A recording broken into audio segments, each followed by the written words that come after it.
Ladies and gentlemen, got the sports world going up on a Tuesday. All right, welcome to a brand new episode of the Real Lil Show. Is going down, just so you know. Say it ain't so. Okay, go ahead. Go with your bad self. Say it ain't so, but it's going down, just so you know. Make sure you like, make sure you subscribe, make sure you share, make sure you care. Have no fear. The champ is here. Salute to the great Ali. All right, we are here, man. I'm pumped up. Even though I had a long day at the 9 to 5, I still got the drive to come on here and give my take from my side, okay? From my vantage point, the way how I see it, not the way how y'all want to see it. And look, I respect y'all's opinion. Now, I mean, we love the feedback, we love the debate, we embrace it here. But I'm gonna give it to you the way how the real Lil see it, and just remember that. Always remember that. All right, I don't care like Farrakhan say, I don't care if they put a gun to my head. I'm not going to lie to you to not make you believe what is the truth, because I am going to speak my piece. Best believe it. Now, Lee, welcome back. It's a brand new show. Good topics. We are going to talk about, let me give y'all the rundown. We are going to talk about the WNBA once more, the culture wars, all the things that is going on in the WNBA. Should the WNBA embrace it though? Right? Is bad publicity good publicity? We're going to break that down. Talk about those dynamics. I got a lot to say daily. We also going to break it down with Jayden Daniels. It's his mama. Okay. Salute to Tupac, dear mama. It's his mama ruining his image. We're going to break that down. And also, we're going to end off talking about the Browns quarterback battle, which I deem to be the most intriguing battle of the whole entire summer.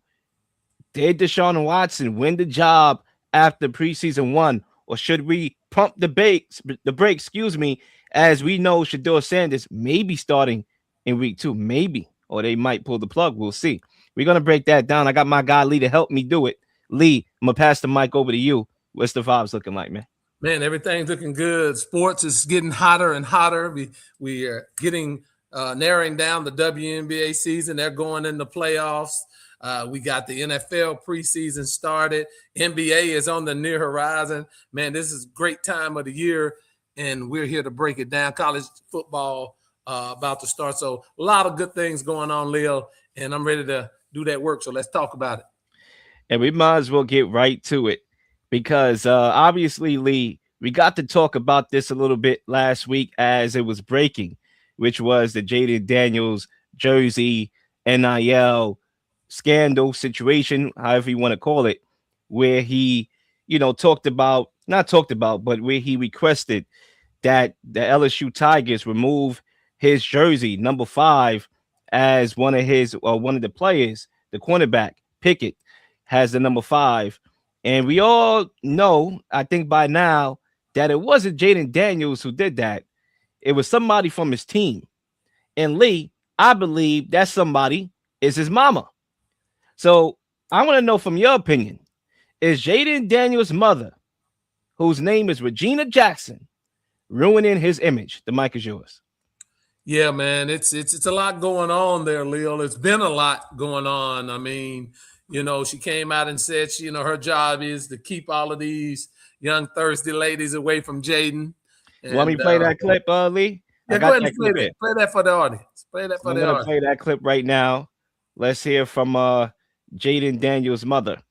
Lee, matter of fact, carry on, brother. I got the clip. It's like in a restaurant. It's in the back cooking. We're going to run that clip. Well, the clip is going to be very telling about her attitude, right? Her mindset about her son and with potentially having a relationship with a female. I remember 2 years ago, I think it was, that he was at a basketball game and Juju was there, Watkins was there, and they were sitting there conversing, talking, and then all of a sudden she came down and sat right in the middle of them. I mean, this is ridiculous. Jayden Daniels is a grown man.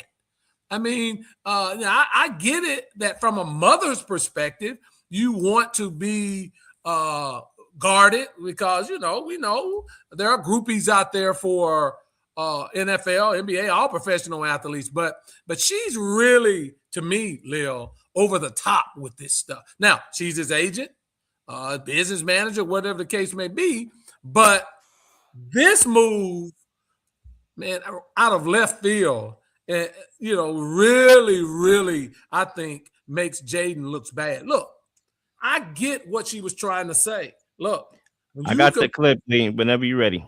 Go ahead and roll it. Go ahead and roll it. Let's let the audience hear, and then I'll chime back in.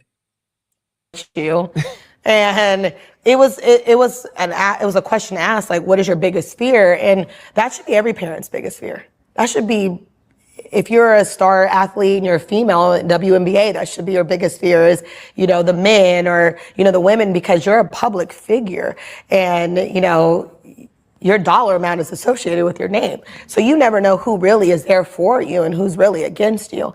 And our thing is like, I want Jayden to date. I don't want everybody to say I'm putting it on record. My son can date. He can live freely, makes his own decisions. However, the relationship we have, he does value my opinion because, when my kids were little, I did a lot for them. Lee, the mic is yours again. Yeah, I mean, he can date. Yeah, he can date. He's a grown man. He should be dating. What are you talking about? I mean, it just reeks of too much parental involvement in the man's life. And, all I see him doing is smiling when it happens. And it can't be a good feeling for people who try to get to know him from a female perspective because she's always lingering around. But the whole thing with LSU, that was Joe Burrow, Jayden Daniels, when you look at their numbers side by side, just from a pure statistical perspective, Lil, and, I do a lot of that, Jayden Daniels had a better Heisman Trophy season than Joe Burrow. Now, with a caveat, Burrow won the championship, national title. Hell, he had an NFL team, so I don't give much credence to that. But the overall play, Jayden Daniels' numbers were better. And so no one has worn Joe Burrow's number. And I guess from just a public image, why doesn't LSU have the same policy for Jayden Daniels? Now, they haven't officially retired anybody's number. But the bottom line here is this. You made a power move that you really didn't have power to do, Leo.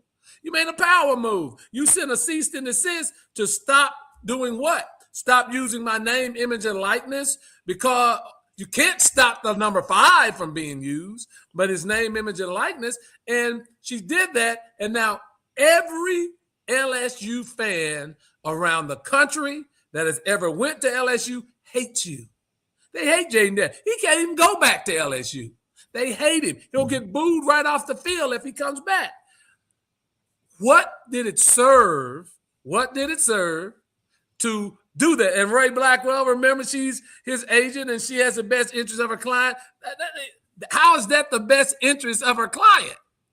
When you send something that shatters your image from a place that you had success. And then other things have come out. There were reports that, I don't want to say it, Lil, but she had some interactions with some players. I don't know if that's true or not. I can't say, but everything. More than interactions, Lee, as far as the report, we don't know how accurate it is. Well, yeah, I don't want to say all the things that were in the report, but everything that we're hearing, it's painting her in a bad light, and by extension, it's painting him in a bad light. So when he should be focusing on football, and I think he is, still it's a distraction. And let me say this, Leo, if something goes wrong, early interceptions, don't play well right out the gate, it's going to snowball on him. It's going to snowball on him real fast. So, Mommy Dearest, you're not doing him any favors with all of this stuff. And I just think the cease and desist letter, Ray, whether she's his agent or not, was a bad look. And I think it is hurting his image. Yeah, I mean, look, Lee, let me break this down. Jayden Daniels' mother, and I agree with you. I think pretty much 99% of what you said was accurate. The 1% is just me trying to be an idiot here, trying to be hard, okay? But 99% of what you said, I agree with. Now, Jayden Daniels' mom is ruining his perception, ruining it. with the latest PR disaster, which this is. It's a PR disaster. And it's clear and obvious who the mastermind behind this jersey NIL demand thing is. And that's the mother. I mean, is not Jayden Daniels. Clearly, if you read his letter, it vindicates that it's not him. Obviously, what we know about his calm demeanor, definitely he doesn't strike me as that guy to do so. Now, we do know, as your friend Blackwell said, and listener of our show, NFLPA certified agent she is. She's listed as a sole representative of Jayden Daniels, also manages his business affairs on and off the field. Yeah. Okay, so we have to remember that here. Now, right now, when you talk about her being overly controlling over Jayden Daniels' life on and off the football field, she is creating problems that are not logical problems that will have solutions to what they're looking for. And in the process, they are tarnishing Daniels in the eyes of the media. We see off the field, you mentioned those videos that we seen about, the mother getting in between him and another WNBA player who looked like they were macking and whatnot. Yeah. Now, Lee, this is deeper though. This is deeper than football. And I'm glad we can use this platform talking about sports and kind of branching off, because black moms, when it comes to their black sons, they tend to be overprotective and controlling. And to me, I think it does more harm to a black boy trying to become a black man. Now, it makes the boy less self-sufficient most times than not. Now, luckily for Jayden Daniels, he happened to be good at the game of football, so he can make millions of dollars and provide for himself, and A or B, provide for his family. But you take the average guy. This was to be an average guy that's not good at football, that don't know how to tell a joke, that don't know how to put pen to a paper and rap, a guy that's trying to make it, in this economy, in this America. That mother would have ruined his life. I know I'm preaching here, whether people want to agree with me, whether they want to snap their finger, or whether they want to pout. I'm preaching. If Jayden Daniels was a normal American black boy growing up, his life would have been ruined. Not because the mother intentionally did it, but that's how it is with most black people in the household. Their mother tend to be controlling, especially. Now, this is not the case with Jayden Daniels, because obviously he come from a two-parent home, and it's indicative of his character. You see him, he's calm, he's humble, and you can tell that he's from a two-parent home. But in a lot of cases, if they're not a two-parent home, it's even worse. So I don't know, Lil, if most black parents are like that. I wouldn't go that far to say most black parents are like that. This is over the top. It happens a lot, and it definitely happens a lot. It happens a lot. And look, a lot of parents, a lot of black parents that actually care about their children, and there's a lot that do. They go beyond and above. Look at the workforce. Like, you could tell who had to struggle, who had to get it on their own, and you could tell who, they come home and dinner's on the table and everything is there. So in the Juju Watkins situation, when she was sitting with, and that was Juju Watkins, the USC star basketball player, one that had blew out her knee. She'll be back this year. She'll be the number one draft pick in the WNBA. In her case, Jaleel, she's just as popular, and at that point was making just as much money in NIL as Jayden. Exactly. There was no reason and Lee, for that. And if Jayden Daniels is a millionaire, and she's doing that, and she's doing that, what makes you think that if he wasn't a millionaire, she wouldn't be getting on the same way? I just don't get it. I think the money, the perceived protection of the money is something that I think she's focusing on. Of course, she loves her son. I mean, we saw the clip. Of course, she loves her son. But the perceived protection of the money and the wealth is something that I think is over the top with her. Sitting with Juju Watkins, hell, Juju Watkins is a millionaire as well. Most celebrities, it doesn't make any sense. Most celebrities date other celebrities. So yeah, I get it. There are some people that try to obviously run up a bag, make a play. There are women that do that, but guess what? They do that from college. A lot of people, when you go to college and you're this NIL star, that's when they get on you. That's where, especially the snow buddies, they get on you. They're like, okay, I see he about to be a millionaire. Let me get up on that. And they act like we seen that picture of Russell Wilson with a white woman when he was drafted on draft night. What's wrong with Russell Screaming. Wilson being with a white woman? It has nothing to do with black and white. No. Lee, stay with me here, bro. Let me get my point across. We seen Russell Wilson with a white woman, right? Not that it matters whether she was white or black, but I'm saying with a woman, right? And she was, screaming and yelling, and excited when he got drafted. And guess who we ended up with? Sierra. Okay. Somebody in this tax bracket. So most people, if they didn't come up with you and was with you when you got drafted, more than likely you're gonna go after a celebrity that's on your level. And clearly he was macking with that WNBA play. They seemed like they was getting to that point of conversations and who knows. And the mother still then try to intervene with that. So we can't hide, and she cannot hide, behind and mask behind, oh, okay, I'm doing it to protect his assets.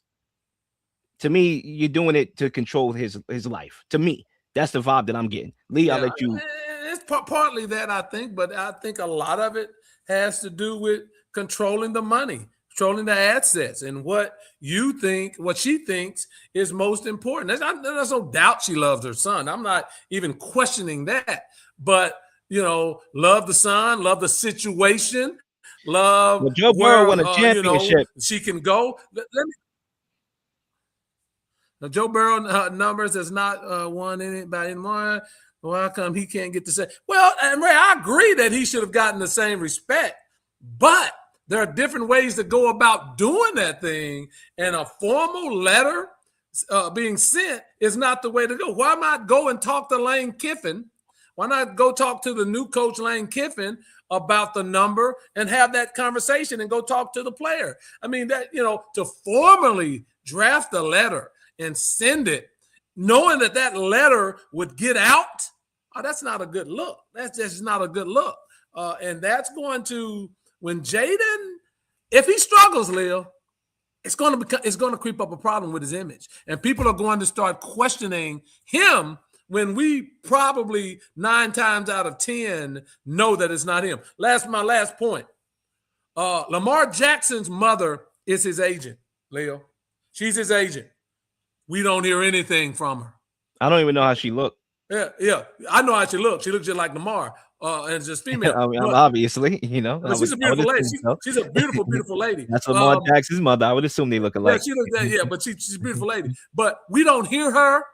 We don't see her. But she is certified as his agent, right?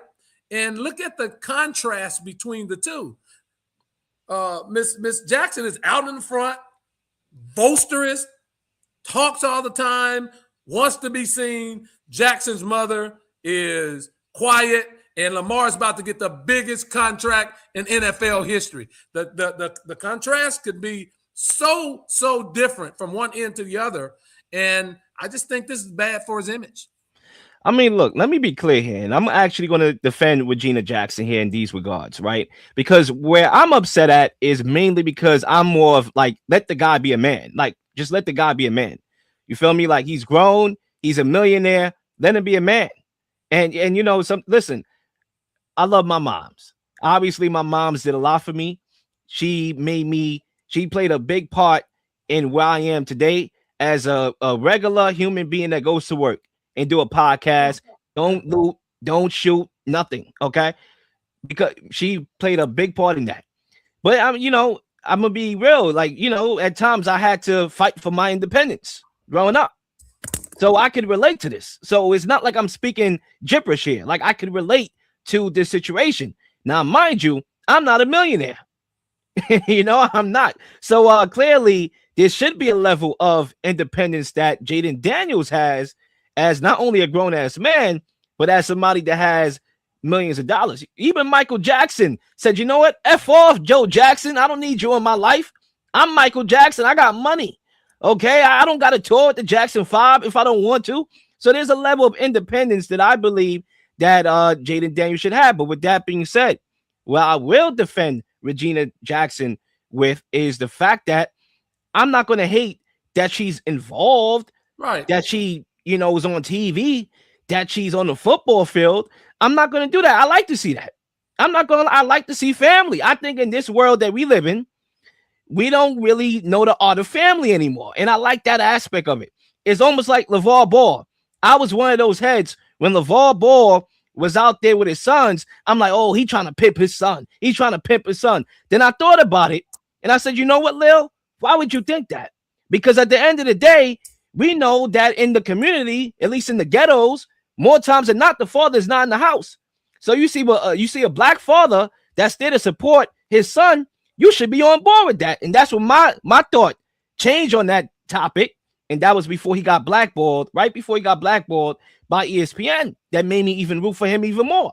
So he did too much too, though, Leo. He probably did too much. But hey, at the end of the day, he did get blackballed from ESPN, and that made me root for him even more. So at the end of the day, I'm not opposed to parents being involved, getting a little bit of the limelight and the shine. You know, that's what they want. That's what they want. That's fine. That there's no rule against it. It's not a bad look. But at the same time, my issue is I just think that Regina Jackson should allow Jayden Daniels to become a man and let him spread his wings a little bit. Because at the end of the day, sure, I get the part that you don't want him to be pimped out by these women out here that, you know, be trying to pimp guys out, these Instagram models and all that. That's fine. But at the end of the day, and if you did a good job raising him, which you clearly, from my eyes, done, he will make the right decision to me. He will make the right decision. So, yeah, Lee, I'll let you bring us on with this topic. Well, last thing I'll say, look, everywhere he's been, and Ray Blackwell says LSU and JD5 already had a conversation and he didn't approve the issuing of his number. Well, Ray, again, and Ray's going to defend. Look, I love Ray. He's going to defend Jayden Daniels till the cows come home. Nobody can't do anything wrong. But this is the problem I have, Lil. It was reported that at LSU, his mother wanted an office. You know, she was very highly involved with the whole, not LSU, with Arizona State, with the whole Arizona State thing when he was there. Look, when you become or think that you become on even footing with the athlete, right, that's a problem. And let me tell you who I love as a parent coming up. The Batsa, #1 draft pick. His dad stays behind the scenes. He works with him. He's behind the scenes. He's got his son ready to play. He's focused on his business, but he's out of the scene. Look, Mom, I know she loves her son. And I know that, she wants the best for him. But her being out front just as much as he is, or even a third of what he is not a good look. And all it's going to do is hurt his image in the long run. Lee, I almost forgot, and this is exactly officially my last point here, and it's a short point that I want to make. My worry, too, is if you look at the question and if it could tarnish his image or not, let's look ahead here. Jayden Daniels eventually is going to be eligible for a big contract. And the thing that I'm worried about is the perception of he's hard to negotiate with because of his moms. That could get in the way of things, whether unintentionally or maybe it happens so she wants him to have a certain amount of money that she feel that he's worth and whatnot. There could be a perception that, you know what, she's in the way. And you know how it is. You know Jerry Jones, your guy, for a prime example, it was times that he dissed agents, or I don't want him involved, and we can see that happen here. So we have to be careful here when it comes to Jayden Daniels' career. But other than that, I think the guy's a humble guy from what I see. I'm wishing him success. I do believe that he's a very good quarterback. He's due for a bounce back year. And the last thing we want right now is noise that don't need to be noise going into the season. And that's where I'll leave it. Absolutely.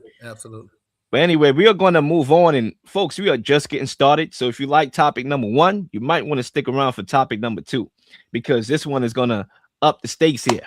All right. Me and Lee, for the most part, agreed on topic number 1. I don't know if we're going to agree on this one. So Lee, the first thing I want to do before we even get to this topic number 2, I want to, if my software will allow me to play a clip. And I want to play this clip, and then I want to take it from here. And I believe we have it here, so we might as well play it, shall we? What are we talking? Are you going off the Bible again? No, just how many genders you think there are? Are we talking like 2023 and like I'm just speaking. There's a lot of different things going on in the world. Time, and all of this stuff. We don't gotta. What's the facts? Traditional people would say 2, but more accepting people in today's age would say there's more than 2. And if they're educated enough, they would I want to know specify. how many. What's the number? I think right now we're up to like 12, maybe. 12 genders. 12 different genders, yeah. Okay. And a lot of people identify differently. So if there are 12 genders, why do you have a gender reveal party? Okay. If there are, that doesn't mean your kid's gonna stay the same gender and identity forever. Don't get that wrong. No, you see where I'm going? If there are 12 genders, why do people have a gender reveal party? For their child that is newborn, that hasn't come out of the womb yet. Okay, so they have a gender reveal party, and how many genders do they have to choose from when they have a gender reveal party? Traditionally speaking, has there been any fluent gay you're not answering the question. Gender reveal? How many genders do they get to choose from when they have a gender reveal party? That would be 2. How about I answer it? That would be 2. And the fact that the WNBA league, hold up, I'm coming in hot.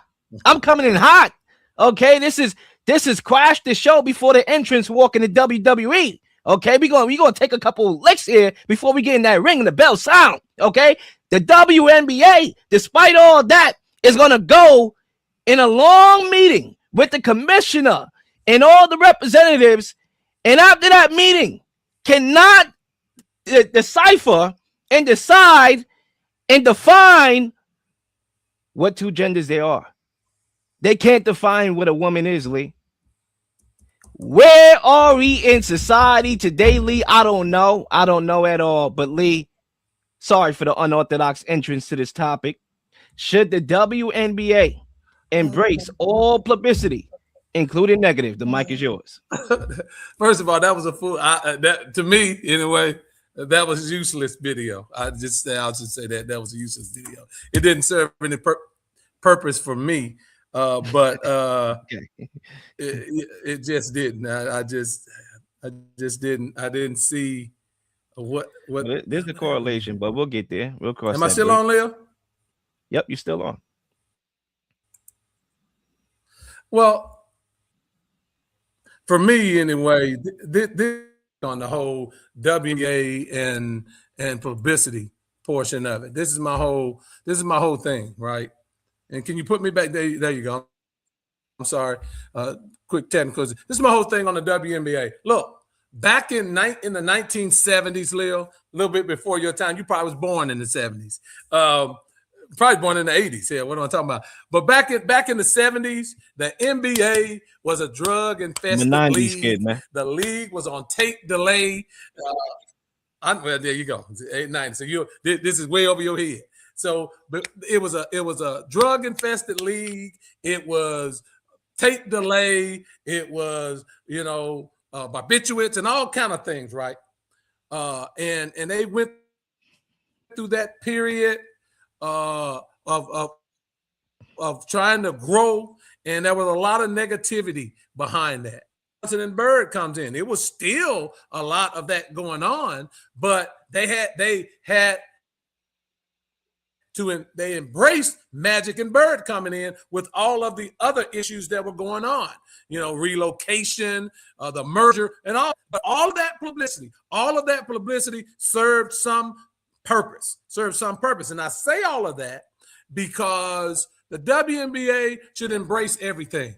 They should embrace the negative. They should embrace the positive because they're at their all-time height of viewership on TV, attendance in the ball games. They're playing in front of sellout crowds, in revenue generated, and in player salary. So they should embrace it all. Look, just because someone is saying this, the Royce Whites and the Enos Cantors, that's foolishness. And why embrace all this foolishness? Let them say and do what they want. Now, you said They can't decide. The problem here was, Leo, that it wasn't specifically put into their bylaws. And now that left open for people to interpret it any way they wanted to and say, I can declare for the NBA draft. Let me say this.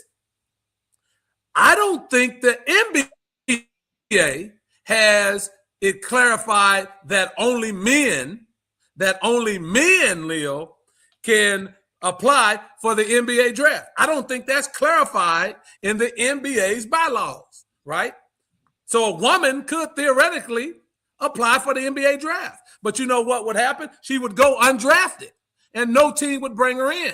So for me, the WNBA should have just glazed over that and said, we embrace anyone who's interested in the WNBA and move forward, because no general manager, no owner would have drafted it, and the whole Enos Cantor and Royce White thing would have blew over. By addressing it and calling emergency meetings and all of that, that hurt their point of view, and it made Kathy Engelberg look bad, the commissioner. So embrace all of this stuff. Don't worry about what people say. You're thriving as a league. All of that other foolishness, man, put that stuff to the side, because you know what it's doing? It's still uplifting your product, and you're building, and life is good for the WNBA. So don't worry about it. Embrace the negative. Keep moving. You're about to go into your playoff time. It's going to be huge viewership. And hey, keep it moving. Look, the WNBA should embrace all publicity if they're fine with the bad optics, if they're fine with people taking away from the sport for political gain and not watching the game. That's where they should embrace it. But if they want people to take it or take away from the sport, like how we take away from the NBA, we watch it for the sport. We don't watch it for the optics. We don't watch it for the political stuff.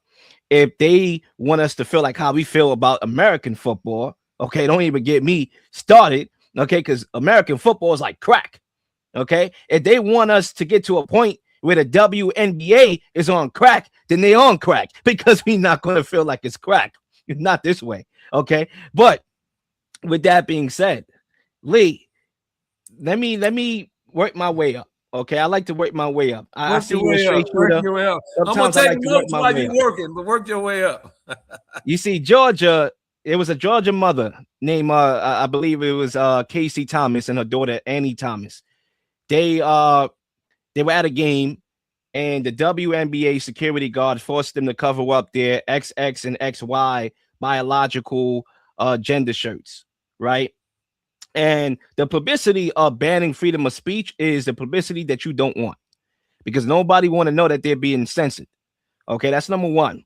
Now, the proper logical approach to that, no matter where you stand on the political spectrum, is to ignore those demonstrations and acknowledge that people have the right to their opinions, like Sophie Cunningham when she spoke about women's rights and whatnot, and the fact that people have the freedom of expression as well. It's already embarrassing, like I said before, that the league cannot define what a woman is. That's the part where we're missing, Lee. Forget about women in the sport league and whatnot. How about we just define what a woman is? The fact that they can't even do that, that's where the problem lies for me. Number one. Does the NBA, Leon, I don't mean to cut you off, does the NBA have to define what a man is? The NBA does not have to define what a man is, because the NBA is about business. Go ahead. The NBA is about business. They're about that action. The NBA has to define what a man is, though. Okay? The NBA so they would never entertain that conversation. But anyway, you look at the dates according to the 2025 New York Times poll. 79% of Americans believe that transgender female athletes should not be allowed to compete in women's sports. That's 79% of America. That's public opinion. So when you try to censor somebody who tries to, demonstrate from a public opinion point of view, then yeah, that's an issue. Because sure, they may be people coming to the games that may be in favor of that, obviously allied to hecklers at Sophie Cunningham fever games and whatnot. They was just booing her tonight, and whatnot. But at the end of the day, the WNBA, if you're going to pick a side, that's where you're wrong. That's where you're going to shoot yourself in the foot by picking a side. Now, Lee, this is the point that's going over your head, because I could understand from your standpoint what you're trying to say. That, okay, publicity is publicity no matter what. And in some regards, you're right. But because the sport is being used for political gain, what you're going to think is going to happen come the primaries and the midterms? You don't think that the WNBA is going to be brought up?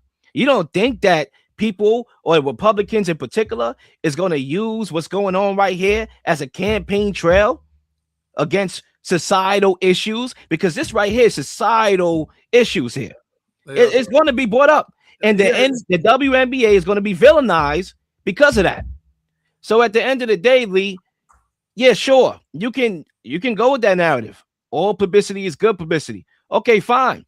But again, Lee, we are taken away from the game, which you said that a lot of people are not watching the game. Well, hey, there's a reason why they're not watching the game. They don't need to. There's content all over the daggone place that has nothing to do with the game. And another thing, watching the games, though. I didn't say I'm hitting you with the combination. I'm hitting you with body blows. Okay, I'm about to go for the knockout blow here, because you have two stars in particular. Obviously, there's more stars in the WNBA. Obviously, you have the best player in the WNBA in AJ Wilson. But let me focus on the box office attraction here, or the attractions, right? Because, you know, there's two, Angel Reese and Caitlin Clark, right?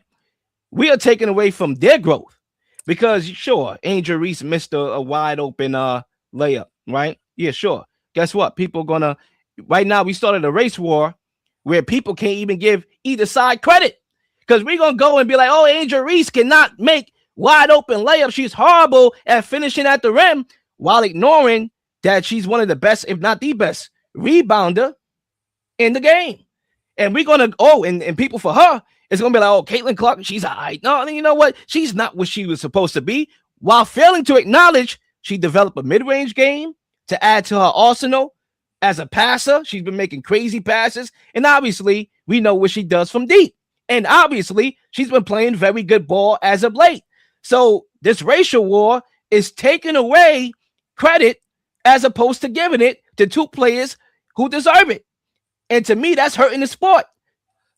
Leah, it's not hurting the sport. See, I think, again, all-time high ratings, all-time viewership, stadiums are packed. A woman is somebody with a vagina. Okay, don't get me started here, Tyrone. All right? A woman is somebody with a vagina. Okay? That's what a woman is. Well, Leo, it does. Look. Everybody knows what a man and a woman is. That's not even the bigger issue here, and people miss the fact. The fact. It took me 5 seconds to define what a woman is, Lee, but it took the WNBA still can't figure it out. If you haven't clearly stated it, Lee, your audio is going out. Clearly stated in your bylaws. If you haven't clearly stated in your bylaws who can enter the draft. See, this is, Leo, I don't get sidetracked with foolishness, right? I'm not one that lets foolishness sidetrack me. I'm a straightforward, look at the data, analyze the data, and keep it moving. I don't let foolishness sidetrack me. So the bottom line of the deal is this, that the NBA doesn't have to define what a man is. Why?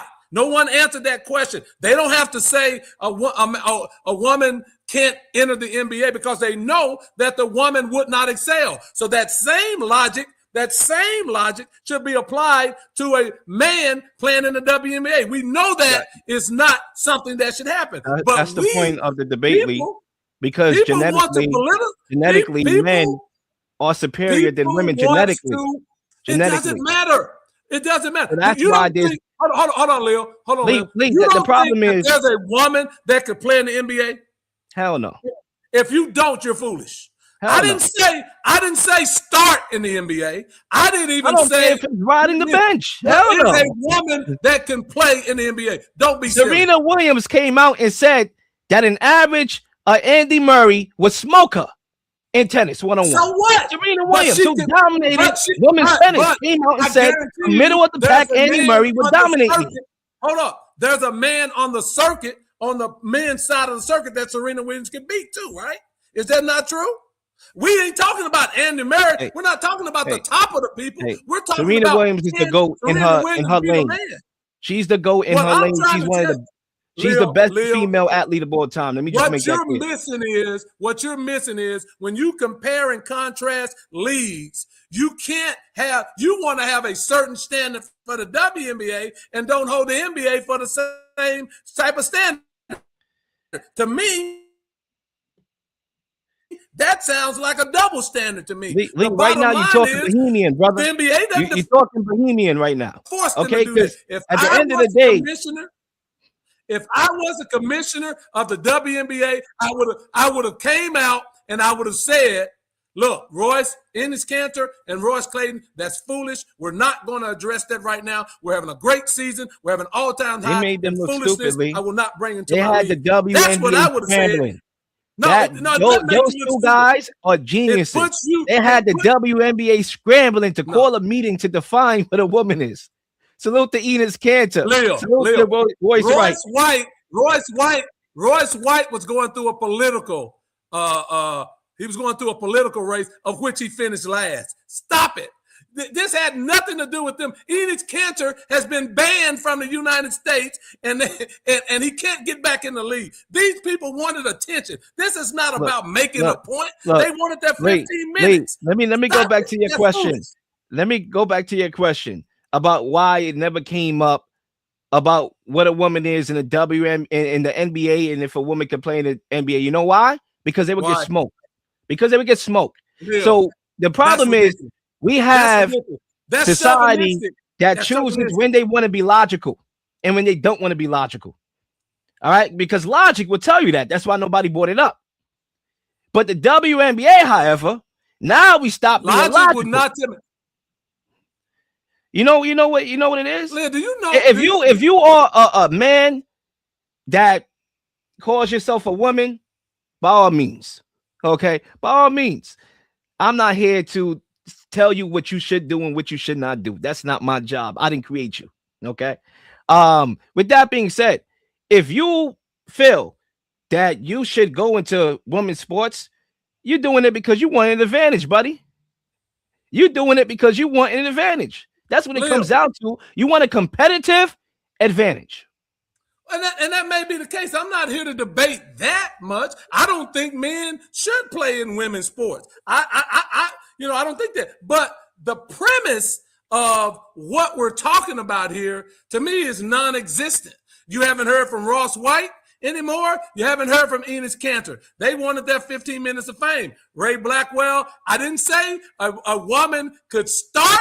I didn't even say a woman could play significant minutes. I said a woman could make an NBA team. That certainly can happen. You guys are tripping. Y'all don't be chauvinistic with your viewpoints.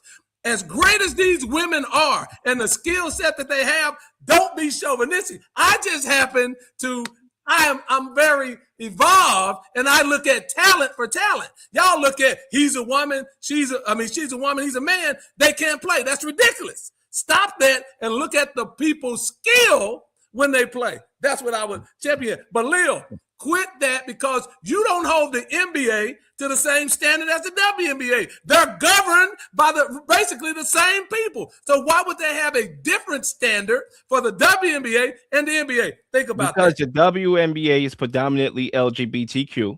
What does that have to do with anything? There's a lot to do with that. There's a political aspect to it, Lee. There's a political aspect to it.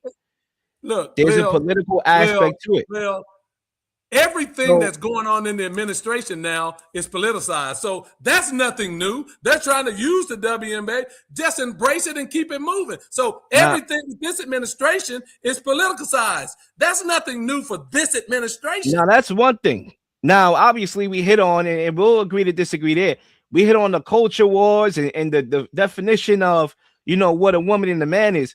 This is where I also want to add on to it. Because when you look at this question, as I want to pull it up, because I'm lost here. Where's the question? Here we go. Right, I'll bring the comments back in a minute. Should the WNBA embrace all publicity? This just not only includes racial wars and gender wars, right? There's other things here, and I want to get to those other things here, Lee, because I already dominated you in the first go round.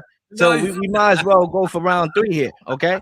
Now, when you talk about what the WNBA need to be concerned about when it comes to publicity and optics, is the officiating, primarily as it pertains to their box office attraction. Caitlin Clark in general, I'm talking about beyond Caitlin Clark, but obviously pertaining to Caitlin Clark a lot too. Because you look at this, I want to run this clip. You look at this play that was called, I believe it was on Sunday, definitely Sunday. I watched the game. Go ahead and play. Caitlin Clark was called for a foul here. Was really much ado about anything there, and they called that right now. They called that hand in the back. They reviewed the play, and that's fine. And sure, we can call that a foul, but we cannot pick and choose. We cannot pick and choose. For a prime example, Caitlin Clark, she gets guarded physically by opposing players on every single plays. Cheap shots that wasn't called. What are we calling that? What are we calling that? So she could get roughed up throughout the whole game, and Lee comes on the show, and Lee says, "Oh, that's how the game is. The game is physical." Lee, the last couple of shows, you came here and said, "You know what, Lil, you tripping. The game is a physical league.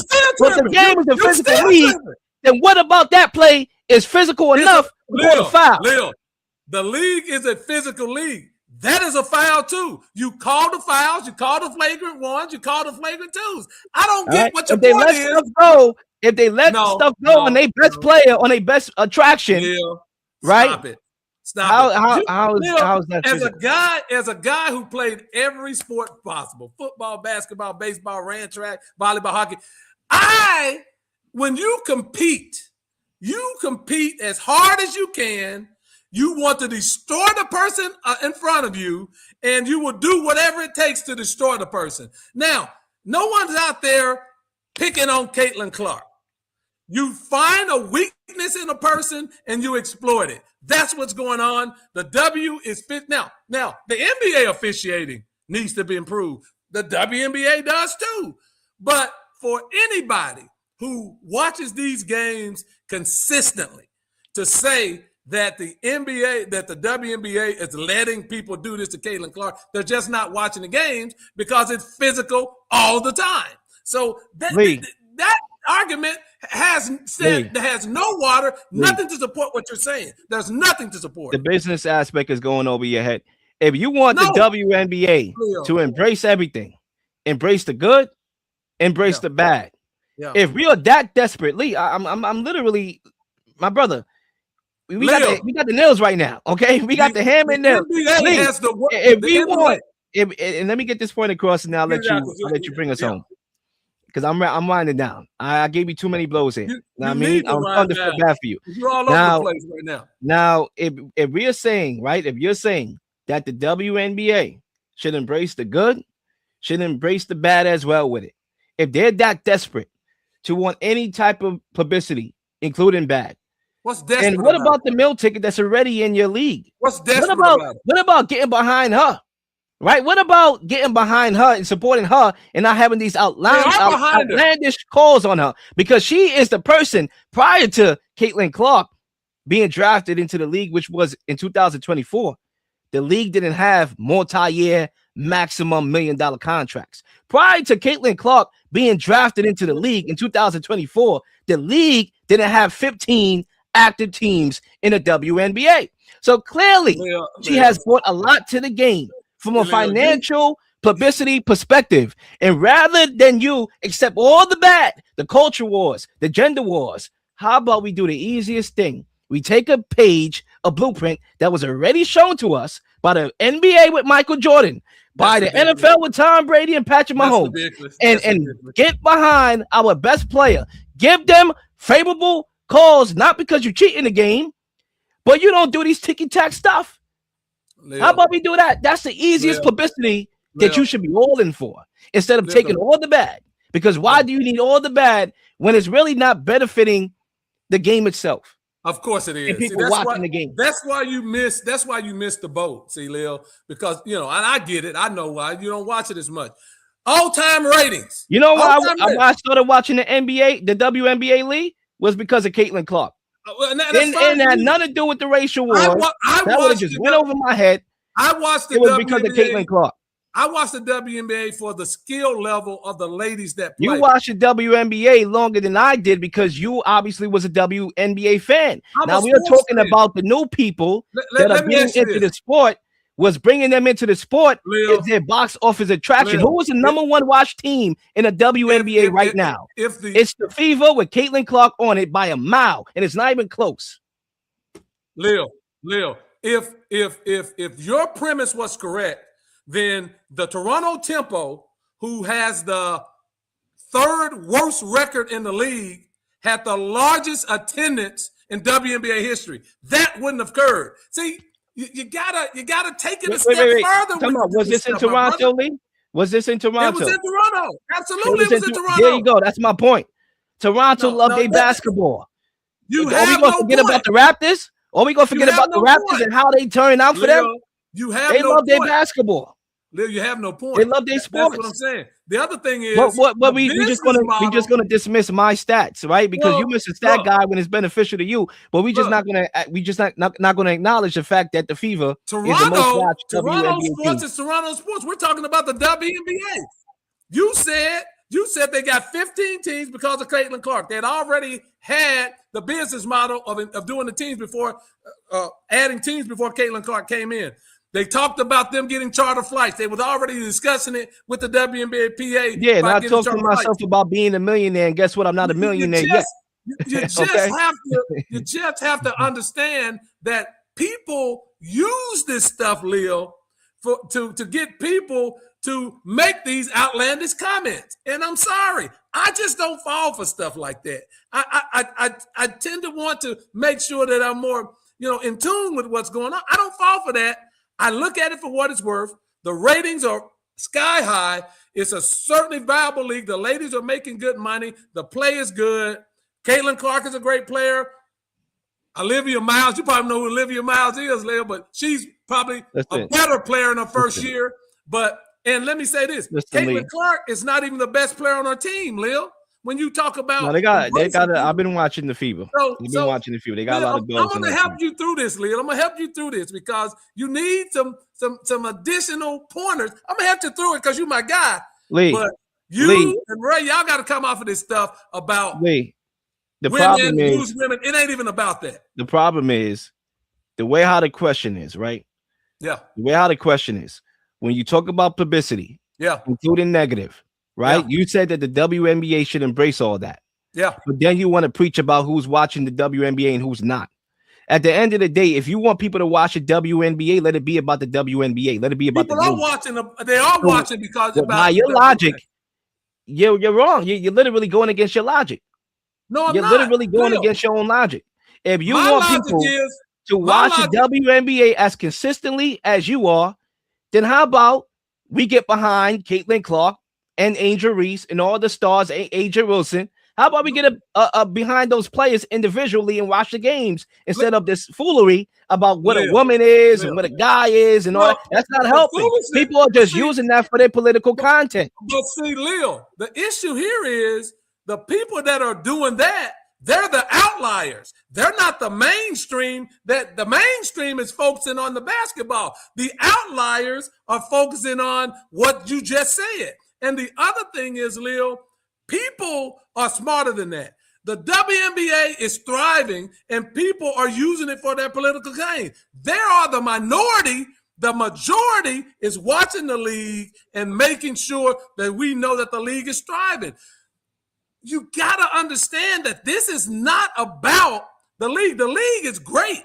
It's flourishing. It's continuing to grow. This is about those who are using it for their own political gain, trying to infiltrate that. It's not working, Leah. That's what I'm trying to tell you. If you look at the game, if you watch, running in circles here. I'm not. You think you're cooking. You think you're cooking. To help you, but you're burning the food. You're burning the food here, bro. You're burning the food because you're going up against your own logic, bro. You're over here giving me a "I have a dream" speech about the WNBA game, and then you going ahead and saying that we should accept all publicity, negative. You focusing on little stuff, man. And I'm trying to get the you little out stuff of there. Is taking over the media. No, it's not. Leah, do you know how many networks broadcast the WNBA? At The least little stuff is taking over the media. Six networks are You broadcasting. said Royce White and Enos Cantor had their 5 minutes of fame. They were on every platform. That was more than 5 minutes of fame. They Leah, still doing podcasts right now. Have talking you seen about them last week? Did you see them this week? I seen them today. Leah, I seen them today. Stop it. They're everywhere. Leo, the 5 WNBA minutes of games fame. on 5 or 6 networks. These guys on rejuvenated their every day of the career. week. Come on, man. You I gotta bet you stop Enos that. Cantor gonna get a podcast out of this. Leo, stop it. Anybody can get a podcast. The bottom line is, Leo, when you look at the numbers, They're gonna get a podcast out of this, and they ain't gonna talk nothing about the WNBA. Leo, they just went to the WNBA, took what they need to get from there, and they're gonna make a podcast and ain't gonna talk nothing about the WNBA. How is that benefiting the WNBA? The bottom line here, as we move on, is the league flourishing? Are the ladies making more money? Or is the revenue model increasing? And if the you know why, Lee? You know why it is? Hold on. You know why it is? If the answer to all of those questions you know why it is, though, right? Then all that foolishness you're focusing on doesn't matter. You know why that is, right? Why everybody eating now, right? It doesn't matter. The box office attraction that people love to hate. You know what, Lee? You know what I find amusing? And I don't know why the hell I didn't have this together, but we're going to airdrop this to my phone right now. And then we are going to bring this up on the show. Lee got me ready to go. I am rejuvenated, Lee. We're going to continue with the people like it. Everybody commenting. All right. You know what, Lee? We got more to give I'm trying to help you. I'm trying to help you, bro. I'm going to get this quote here because we can agree. Well, I don't think we can because clearly you're not giving sister credit for, her role and making the WNBA watchable. Obviously you've been watching the game, Lee, for as long as you've been watching it, but not everybody else. Okay. Now you look at this I've been watching quote right here. You say Caitlin Clark is good at basketball, and people start treating you like a Republican. That's why I don't watch girls sports. So you have a guy here, black man, rubber band Grant, Haitian dude, right? Because he got the Haitian flag. Okay. Not that it matters, but I'm just representing the flag. I'm giving him credit. I'm getting Haitians some love. Okay, salute to the Zoes out there. But you get a guy like that who's scared to even talk about how good of a basketball player Caitlin Clark is. Mind you, she's the face of she's the box office attraction, but he's scared to give her credit because he feels he's betraying his own people. He feels that he's betraying his own people. How is that benefiting the sport of the WNBA, Lee? Well, I'll answer that. I don't know who this brother is, but brother, you need to have more confidence than you got. You can talk about anything. You're limiting yourself. So you're not the real Lil. You be trying to put me in my place when I talk good about Caitlin Clark, but guess what? I don't back down because I'm the real Lil. I can say it with my chest. That quote means absolutely nothing to me. What I would say to the brother is have more confidence in your opinion and yourself. I don't want to hear that. That quote means nothing. I think we should dismiss that because if you can't voice your opinion, shame on you, rubber band Grant. The bottom line is, Lil, you didn't answer my question. Making more money, more viewership, revenue model has increased, players making more money, everything is up, and you say the league is not flourishing. Give me a break. You talk about business, that is business. I think it's time to move on. I gotta break it to you, man. You got cooked, bro. You got cooked on that topic, bro. I like how you went down. I like how you still fighting. You don't want to tap out, Lee. I get it. I respect it. Humbly, I respect it. Now, I mean, you're my kind of guy. I would have been the same way too. I would have still been fighting. I would have been like, no, Lee, bring this week on as a closeout. But it's cool. We can end it there. We can end it there. I think we gave the people a lot of good content there. That's one thing we can agree on. But we are going to move on to the final topic here on today's show. And Lee, I'm already pumped. So guess what? We're going to continue to rock this out. I'm going to continue to speak my piece with the same intensity here, even with this topic coming up. We are going to talk about the Browns quarterback battle. If I can find this flyer here. Do we got it here? No, we don't. But we're going to pick that up in a minute. Let's talk about the Browns, Lee. All right. I want to talk about the Browns. Because right now we have a massive quarterback battle going on with Deshaun Watson and Shedeur Sanders. And Has Deshaun Watson pulled away from Shedeur Sanders to earn the starting role after preseason number 1 that took place a couple days ago? Lee, the mic is yours. No, I don't think so. I don't think so. I think the bottom line is Deshaun came in. Deshaun played well, 11 for 16, 126 yards. Shedeur was 6 for 11, 79 yards. I don't think Deshaun has pulled away because of a couple of things. One, Shedeur gets his opportunity this week to start with the 1, so Shedeur can do the things that I know that he can do. Deshaun on Saturday, I think he operated well. He got the Browns into their plays. He really performed well, especially in that first quarter, distributing the ball. Didn't throw the ball down the field for a lot of air yards, Leah, which bothers me because you have some big play receivers, Denzel Boston, Casey Concepcion, you got Fannin, and they really didn't go down the field under Deshaun Watson. So, but I like what Watson did. I like how he his mechanics, the operation was quick in and out the huddle. So he was okay to me, very good to me. Shedeur Sanders came in, granted with the second and third string quarterbacks. Third string players. The interesting thing to me was how they called the game differently when Shedeur got in. They really pushed the ball down the field. They threw the ball deep. It was more deep outs down the field. The interception was unfortunate. Just a mistaken overthrow. But I like the fact that they pushed the ball down the field. So against Buffalo this week, which is one of the so-called premier teams in the league, Shedeur gets to start. He gets to come out, and he gets to play with the first team. And we'll see what happens there. If Shedeur plays well and the Browns move the football and they throw the ball down the field, how can you not go with Shedeur? Because when you look, I like Deshaun, but when you look at it, I don't like the fact that he threw the ball less than 10 yards. Deshaun, I'm talking about, most of the time he threw the ball on Saturday. That's sort of a red flag to me. I need the ball pushed down the field, so we'll see what happens.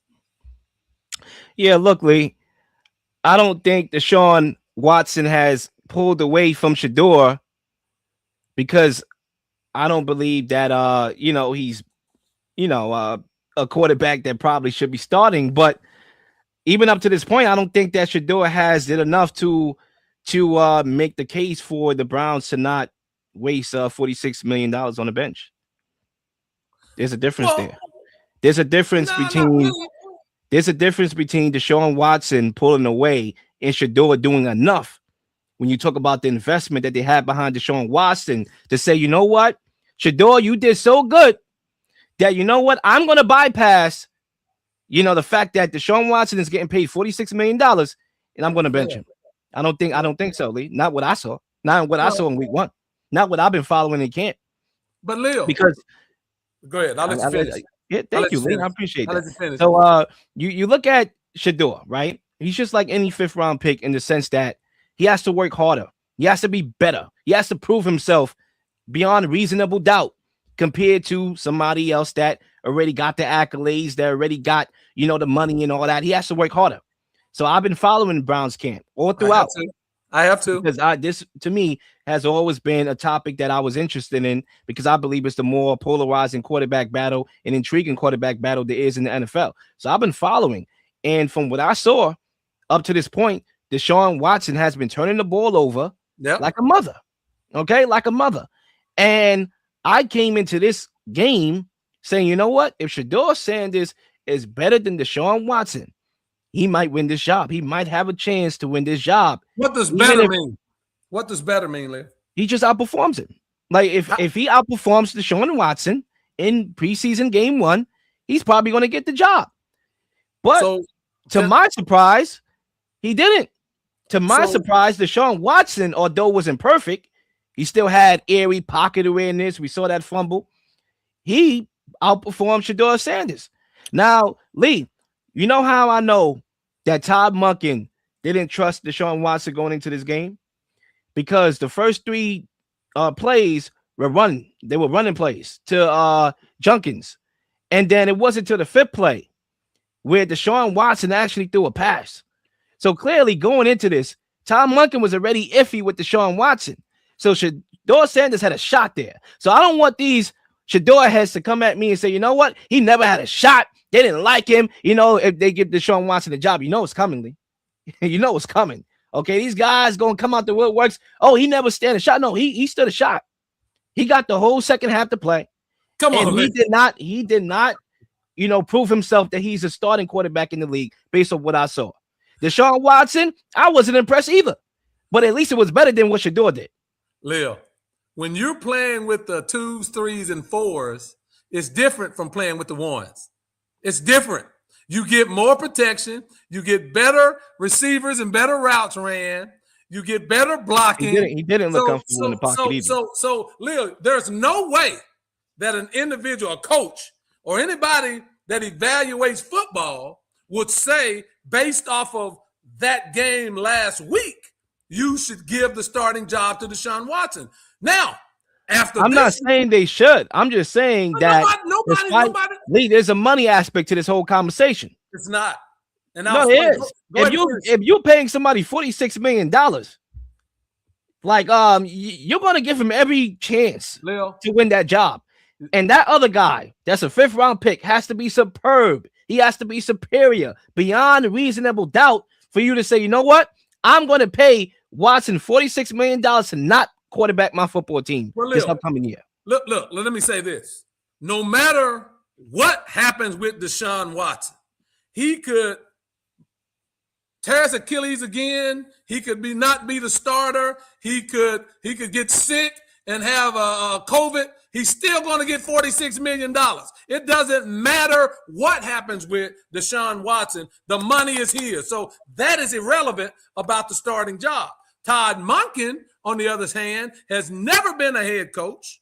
He's never been a head coach, and he don't want to be one of these coaches that are one and done. So you better play the best quarterback so that you can show the Browns brass that you are a good coach. You've never been a head coach in the league. You've only been a coordinator, and you really didn't get it done with Lamar Jackson. So you need to come out and win some football games. So the contract is absolutely irrelevant at this point because he's going to get paid $46 million anyway. After this week, when Shedeur starts against Buffalo, I can definitively say who should be the starting quarterback. I can definitively say. But if anybody, I don't care if you're a coach on ESPN, whatever, says that Deshaun Watson, based off of that first preseason game, should be the starter, I would question their football knowledge. I would question it because there's no way you evaluate a quarterback that's playing with the ones, the number one offensive line, the number one running backs, the number one receivers. There's no way that you evaluate that person the same way as a quarterback that's playing with the 3s and the 4s. That's ridiculous. So anybody that says that, if you're saying that, that's ridiculous. I'm not paying all that money to sit a dude. It doesn't matter. You're going to pay him anyway.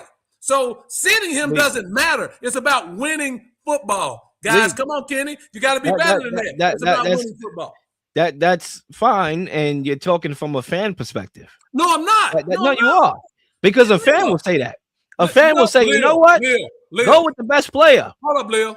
But the front office is not saying that. Hold up, Lil. There's countless. Do we really think that this is a quarterback battle? And no, I'm not trying to ignite all the Coach Prime people. Yeah, Lil, you know, I told you they blackball Sanders. You're coming home, Lil. You're coming home. They blackballed him out the league. No, I'm not coming home.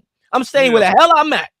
All right, this is not that. What I am saying though, in defense of Shedeur Sanders, he's not winning the job, bro, unless he comes in this week 2. By the way, Lee, did you peep the quote from Todd Monken before you came on the show? That if they look good in practice, they may not even play the starters in week 2. What does that tell you about who got the job? They have he said that if they look good in practice, he's not even going to worry about playing the starters. So what does that tell you about where Shedeur stands in this whole entire thing? He will play the starter. See, you got to quit. See, sometimes, and I know I've been doing this longer, and I have, it came from the horse's mouth. The evaluation of football and these sports. It came from the horse's mouth. I'm giving you literally what came out of his mouth. You have to read between the lines. I guarantee you that there will be ones out there with Shedeur Sanders. Okay, and yeah, I would predict so. I would think that's logical because at the end of the day, from a football perspective, you want to give Shedeur Sanders every ample amount of opportunities to go out there with the one so you can see what you have in Shedeur. Because if Deshaun Watson bombs, you can go back to the Shedeur and say, you know what? Hey, now's your time. Right? So, from a football perspective, that's true. But Lee, yeah, sure, we can talk about it from a fan perspective and football perspective. But at the end of the day, money is always going to be the topic of conversation. Deshaun Watson is going to start unless this dude literally wets the bet, throws 5 interceptions in the second preseason game, and Shedeur is superb. As long as Shedeur and Deshaun is neck and neck, Lee, which clearly they have been, sure, Watson has been turning the ball over a lot more than Shedeur in camp and all that. But as long as they're neck and neck and no separation, you're going to go with the $46 million man. And that's undisputed. That's not even debate. No, Leo, that's the fan talking to you right now. That's the front office talking. No, it's I'm telling you what's going to happen, Lee. Listen to me. Let me help you here. The reason you don't have to go with the $46 million man because you have no more money invested in Deshaun Watson after this year. So, regardless of what happens, Deshaun Watson is making $46 million. Do you remember when Russell Wilson came in the league? He was a 3rd-round draft pick, and they had just gotten Seattle just signed Flynn from Green Bay to be the starter, and they paid him big money, starter money. But Russell Wilson came in as a rookie, took his job, and started. The front office cares about winning. Now, Deshaun Watson has no more money vested in what front office? The Browns front office? Okay. The Browns. When is the last time the Browns won, Lee? Leo. When was the last time the Browns front office cares about winning? Leo, okay. I'm trying to help you see how front offices look at things based off of guaranteed money. There is no more money vested in Deshaun Watson. Look, the team that traded away Myles Garrett cares about winning. Right. Okay. Well, the team that traded away Myles Garrett, Leo, they set themselves. Dallas traded away Micah Parsons, who, if he wasn't the best defensive player in the league, he was the second best. But Dallas traded away Micah Parsons, and look at what they got. So, Leo, I'm trying to help you here, bro, because look. This is what I do, man. This is what I do. No. It's about front office management. You're not helping me. At the end of the day, Deshaun Watson is going to start, bro. I don't know how the hell to break it to you. I know you love Shedeur. Shedeur, he's I like his personality. I like his charisma. He's a little bit too cocky, but I like his charisma. I think you got to be cocky too in the NFL. So I dig it. But at the end of the day, Lee, I know on Saturday night you was up watching Coach Prime. Despite having church in the morning the following day, I get it, Lee. I understand. Yeah. I understand. You're all into Shedeur. But at the end of the day, the Browns are not going to not play Deshaun Watson when he's making $46 million. Because guess what? Yeah, that's ridiculous. Guess what? What you're saying doesn't make sense. The same thing. You know what's funny? What's funny, Lee? When Russell Wilson was drafted, right? Yeah. Did Russell Wilson did they give Flynn did they give Flynn some games to get it going? No, he didn't play any games. Russell Wilson started from day one. He started from day one, right? He started from day one, right? Yes. Cool. Now, at the end of the day, the people, guess what? They believed in Russell Wilson right up the gate. Because guess what? They showed. When did they draft Russell Wilson? They drafted in the 3rd round. The reason Russell won because he played better in the preseason. They drafted Russell Wilson in the 3rd round. And what happened during the preseason, Lee? He played better. They had 4 games. He played better. But he played better, Lee. He played better.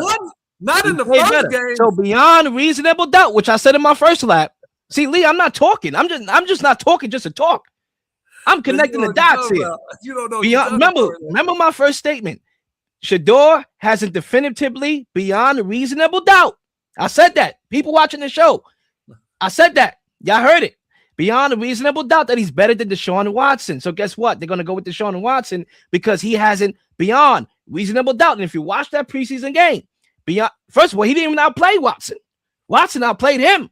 And Watson didn't even look all that great. So what is that telling you about Shedeur? Leo. And Watson did not play all that great. As my guy Ray Blackwell said in the comments, which I saw, He wasn't great in the pocket. You want to watch the Lil. fumble again? You want to watch that stupid fumble? What is this? What is this? But guess what? Even that still outplayed Shedeur Sanders. So we can't expect, and we over here saying that's a good point, Lee. Like way back, Blackwell, you had me. You was on my side, and now you saying it's a good point. It's not, because Russell Wilson outperformed Flynn definitively, and that's why he started. Despite the money that Flynn was making. Over the course of 4 preseason games, he outperformed him. Not in the first game. How many preseason games do we have this year, Lee? How much time do we have this year, Lee? Don't we have 3 preseason games this year? Yes. Instead of 4? Instead of 4, right? That's the less game that Shedeur Sanders has to show that he's definitively, okay, beyond reasonable doubt, better than Deshaun Watson. So the front office could be like, you know what? Even though we paying Deshaun Watson $46 million, beyond reasonable doubt, Shedeur Sanders is better, and we're going to roll with him. You know why that's not going to happen, Lee? Because it's easier to go to Shedeur in week 4 and 5 and say, you know what? We got it wrong. We can fix it. We can go with Shedeur. And guess what? Tom Munkin can save his job. Lil Shadamas on the mic. Lil, that's the only good thing you said in this whole debate. I agree with you on that. It's certainly easier to go from Deshaun to Shedeur. But like I said at the beginning of this debate, after this next preseason game, we'll see. Because after that game, he probably will name a starter. Because if Shedeur doesn't play well, obviously it's Deshaun. But if the Shedeur Sanders plays well, and I have every reason, I gotta take it easy on you, Lee. If he plays with the ones, I gotta take it easy on you. I'm trying to help you all around with this stuff, man. I want you to be able to look at this stuff from more perspective than just a fan. You're talking like a fan on here, and I'm trying to educate you like a GM and an owner and scouts. I'm trying to help you, and I'm trying to help Kenny and everybody out there because I know this stuff, man. This is what I do, okay? This is what I do. But anyway, I think that pretty much concludes a dope episode full of I love it, man. Lee, do you realize I have to go to work tomorrow? Yeah, I do too. And I have to talk.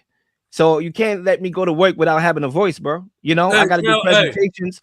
Now I got a lot to do, Lee. Now I gotta have a voice for it. I know you need your voice because I know what type of work you do, man. Hey, gargle in some salt water, you'll be fine, bro. That's another tip from Lee. Gargle in some salt water, you'll be okay, bro. Anyway, ladies and gentlemen, thank y'all for tapping into the Real Lil Show today. This was an explosive show. Definitely turn it up a notch and make sure you share the video. I think people gotta see this. I think we don't get this type of content on ESPN, man. We don't get this organic, real content on ESPN. We get the reader from the teleprompter. Oh, you take that side, I'll take this side. We'll make up a debate. No, this is organic. Okay, this is unscripted. Appreciate you, Kenny. All right.